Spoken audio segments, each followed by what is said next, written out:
can make sure I have it. Okay, so we're recording right now with everyone's permission, and I'm showing part 2. I'm not sure which part this is for this second assignment to achieve your dreams. And so right now we're just looking at what I'm looking at when I first start looking at the work. So again, we're looking at the ruler, and the ruler was found under view, and you have your little check mark. So make sure it's checked. That means the ruler is up and on. You really want that because it's going to tell a lot about your document.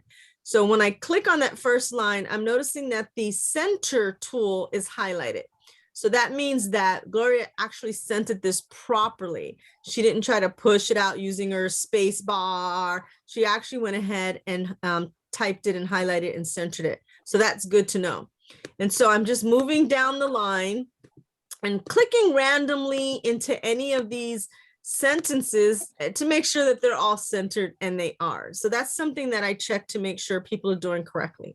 Now, I've also noticed that the spacing on here looks great. You've done a double space between the title and your actual text. So you've got 1 and then you start 2. So that's a double space.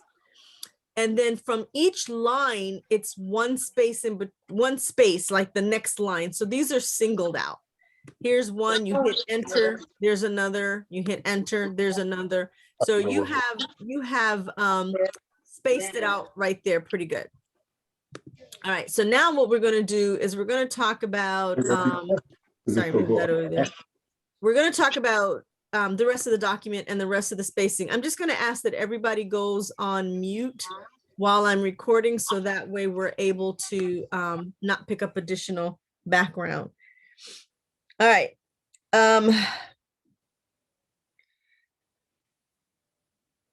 The next thing is we're going to finish talking about the line spacing. So this particular assignment did request or require a 1.5 line spacing. So you did beautifully getting it back to a single, which is what I always say is really important, because then once you're at a single, any spacing after that is going to be its true self, right? So if you space at a double, it's going to be an actual double without the additional space that the documents are pre-designed to have.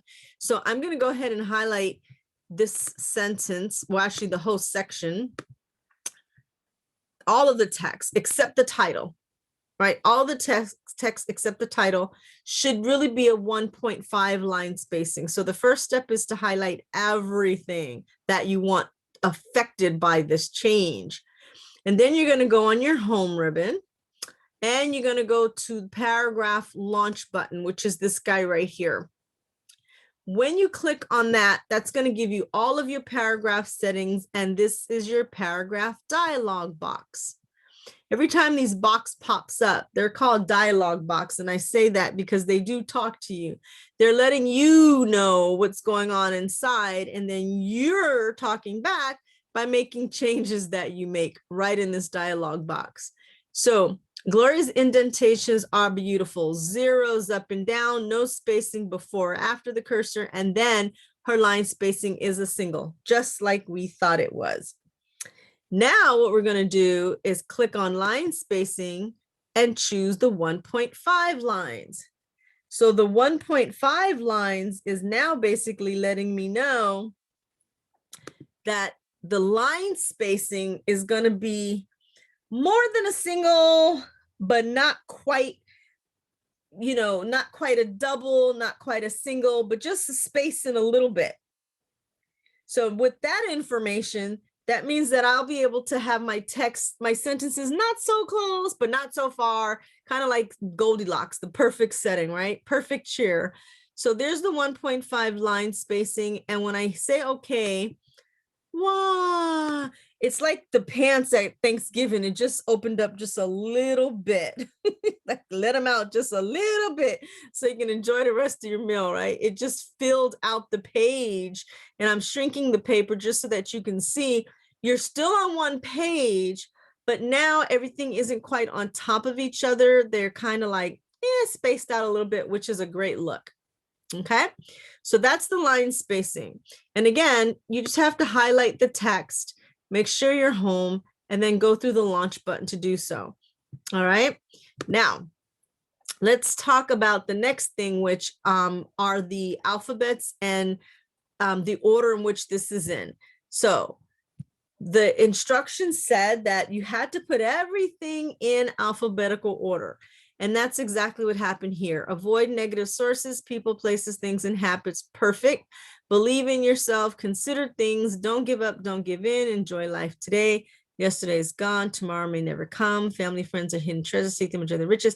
This is great. Gloria, you got this. You know, I have so many people that always get this one. There's two that everyone goes, and and to be honest, it can go a lot of different ways, right? But this is very rare. Everyone gets it. You got it just perfect. Family and friends are hidden treasures. Seek them and enjoy their riches.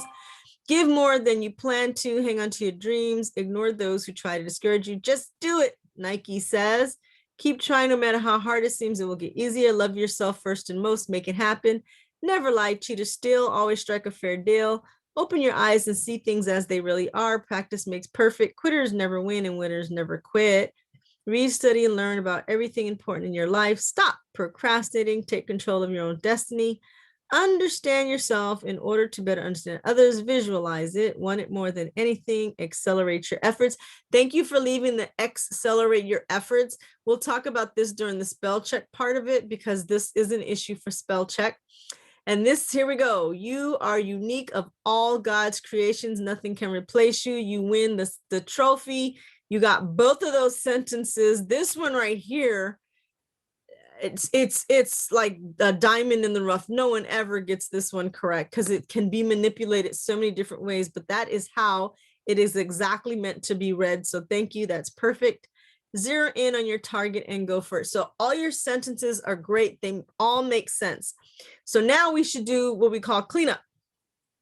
And the reason we know we need to do that is because we're looking at some, look at that. Let me zoom in. We're looking at some blue lines and some red lines. And we know the blue is for grammar and that the red is for spelling. So we should go ahead and do the spell check on this. Now, the normal route for spell check is to go through review and then to go into your editor. And then you can see that on the right hand of the screen, you have what's called an editor pane. This is like a little window pane. We call them panes.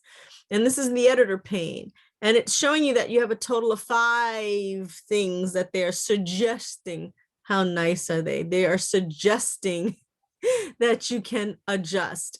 So we're going to go in and do that. But I actually don't want to go through the pane this time around. I want to show you a shortcut to be able to get in here and make these changes. So if I have a document that's riddled with a bunch of spell check issues, or or it's a document that I've typed up for the first time, I'm checking it, lots of paragraphs, you know, maybe the editing needs to be adjusted as far as like some of the words I use, that sort of thing. Then I go the long route and I spell check. And the long route, again, is to go to review and then go to editor and then go ahead and work these issues out. Check all your spelling, check all your grammar. And, you know, these are here too for you because these are what we call refinements, which allows the system to try to help you with maybe your context and the way that you've written things. Maybe, you know, it's too formal, maybe it's this, that, or the other, and it can kind of help you with that. It works best with paragraphs because it needs to see how the thought process is running along. But the shortcut is, because there's only a couple of issues on this particular page, the shortcut is to actually take your mouse, or which now looks like an I-beam, right? An I-bar, an I-beam, looks like the letter I. But what you do is you take it and bring it to the middle of the issue. Not necessarily the word, I'm just saying issue because this particular situation is involving 2 words, believe and in. Both of them have the underline. So how do you know which word, right? You don't. So you just go in the middle of the line, the blue line, and you just left click. When you left click, what happens is that the system shows you what the problem is. So this is the shortcut for spell check. And because it's grammar, remember, grammar sometimes can be very difficult to decipher because for the most part, words sound right, it looks good, makes sense, nothing's spelled wrong. So what's the problem, right? It's hard sometimes to figure that out. So the spelling that the grammar box that pops up tells you what the problem is. It's saying that there's only one space between words. That's better. That's better. Just the one space between words. So it's giving us the option to do that. It's taken its time to go ahead and put the believe and the in closer together. Now, if you are just very sure that's not what you're trying to do, I don't know, maybe you're writing a play and it calls for that, then you can hit ignore and this issue will go away. It'll still be spaced, but you just won't see the blue line anymore. But in this circumstance, I'm going to go ahead and hit believe in because I want that space together. And that problem is done. Now, because we're doing these individually, there's nothing to show us that there's more except the fact that there are more lines. So we're going to go to the next one ourselves. Left click again. Oh, this one says it wants a comma. A comma is best after this. This time, we're actually going to ignore this because this is a title. There's no commas after that. So we're going to hit ignore. And then we're going to move down to the next one. And here's a goodies. So accelerate begins with an A. Yes, it does. I used to have students that corrected this all the time, but then we'd end up with 2 A sentences. So we got to have 1 X sentence. So we're actually going to ask the system to kind of ignore this one. Like, we know it's wrong, but I'm going to need you to ignore. And I can only do that if I can get this thing out of my way. So let me see if I can move. There we go. Move that up. Okay. So we're going to ask the system to ignore that. And then we're going to click again on that next problem. So it should say accelerate your efforts. And I actually do believe that's what the sentence will say or should say. So I'm going to click on your so that it can change what's right there. And look at that, automatically fixes it. Next one, left click. Same issue, 1 space between word. And so we are going to bring this together. You are unique, bring it together. So now for all intents purposes, it's pretty much cleaned up. There's no more red squigglies. There's no more blue squigglies. It's pretty clean right now, pretty clean. But here's the issue or the problem with spell check. And I'm actually glad this is existing. I know it's no intention of Gloria's, but I'm glad it exists because this is the type of thing that you still, if this is an important paper, might want to print it out and give it to someone to read and say, can you just check it for, you know, content and things like that? Because here's what it didn't do, which it should have done. There's a paragraph, a sentence right here. Give more than you plan to, and it kept the T capital. It didn't reverse the T and make it a lowercase. It kept it a capital. Now, when this was typed up, because give more was on the other end of that sentence, the T was typed up with the capital as it was supposed to have been. But when the words were moved back around, the system didn't alert us to the fact that there was an issue. So what happened is it just left the capital. So you don't want that there. You need to go ahead and delete that manually and then go ahead and retype the T.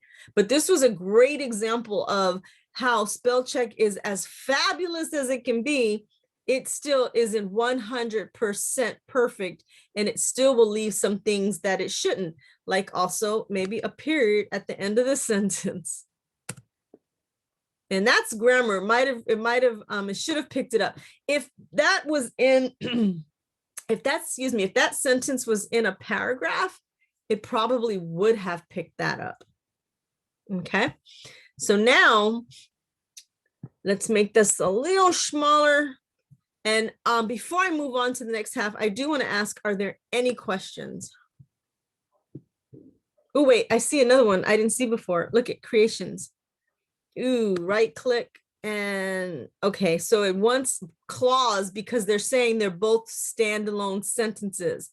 So that means you are unique of all God's creations, period. That's a standalone sentence. Nothing can replace you. That's also a standalone sentence. So it's saying that, hey, it's best to use a semicolon right here. And of course, I'm ignoring that, but that's what it says is best to use. Awesome. Okay, are there any questions before I move forward with the next part? No.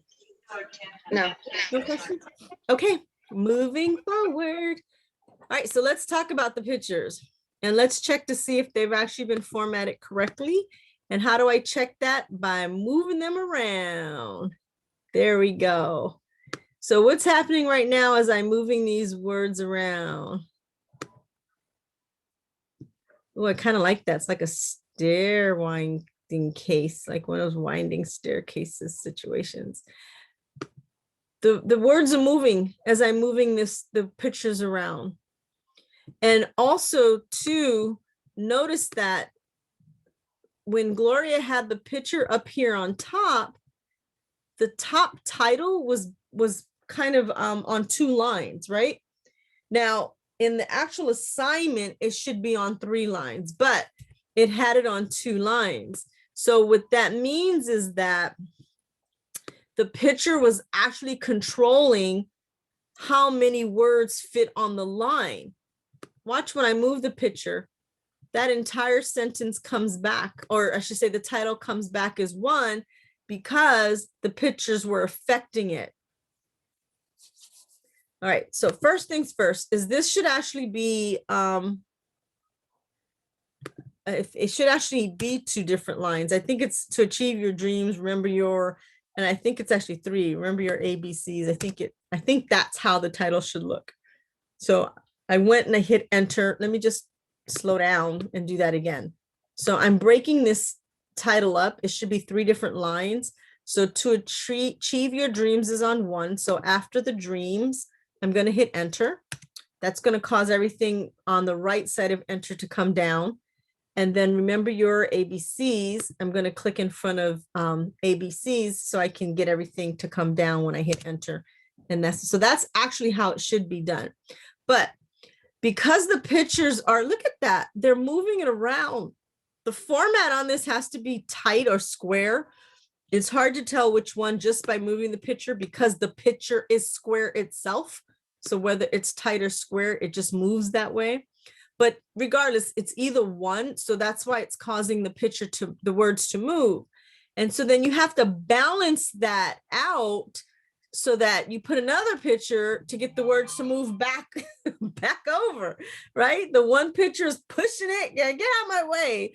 And so the other pictures come back on, not over here, go back over there where you came from. And that's how it's being balanced. But that's not what we want to do. We want to actually be able to control this type of situation. We want to be able to say, look, the words need to be centered and they need to not move. Do not touch these words. The pictures can go up, be part of the document, make it beautiful, but really should not affect the words at all.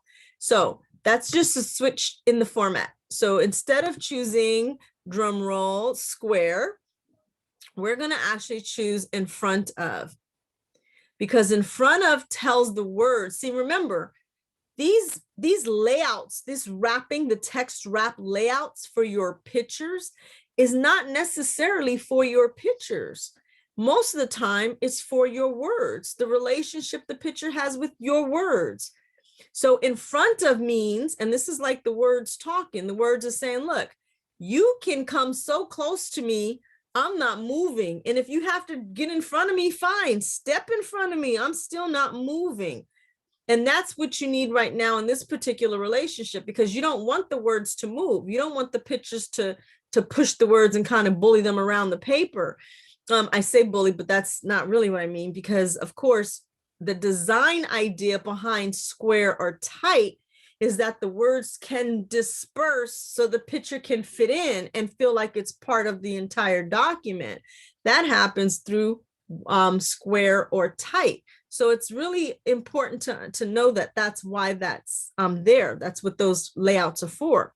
But in front of does give the words a little bit more like, you know, cement, makes the words go, okay, see, Now this picture is in front of the words, and the picture can't push the words around. It can't do that. So now, no matter where you put your picture, no matter what you do, it's not affecting the words whatsoever. It's not. The words are like, I'm not going anywhere. It's not happening. I like being where I'm at and I'm not moving. So that is what allows you to keep the words where they have to go, and then put the picture, you know, around the word, because the word won't budge. And that's a great feature to know. And I use this one all the time. My 3 there, because there's, you know, you've got 1, 2, you got 6 of them here. I use 3. I use square, tight, and in front of, and that's it. That's what I use 99.99999% of the time. I can't even remember when I used any of the other ones, because that's really all I ever want. Words to move or words to not move. Just like that. Okay. Are there any questions on that picture before we move on to start the third assignment? Okay. No. I'm just going to highlight the title because it should be bold. So I'm going to go home and bold it. And that is the final on there. Gloria, you did a beautiful job. And taking those 2 sentences, I tell you, I get them every year with those sentences, and you no problem for you. Too easy, drill. It made sense. Too easy. Say again? It made sense. It makes sense to you. Doesn't me. always make sense to everybody, but good job on that. All right. I really like the words.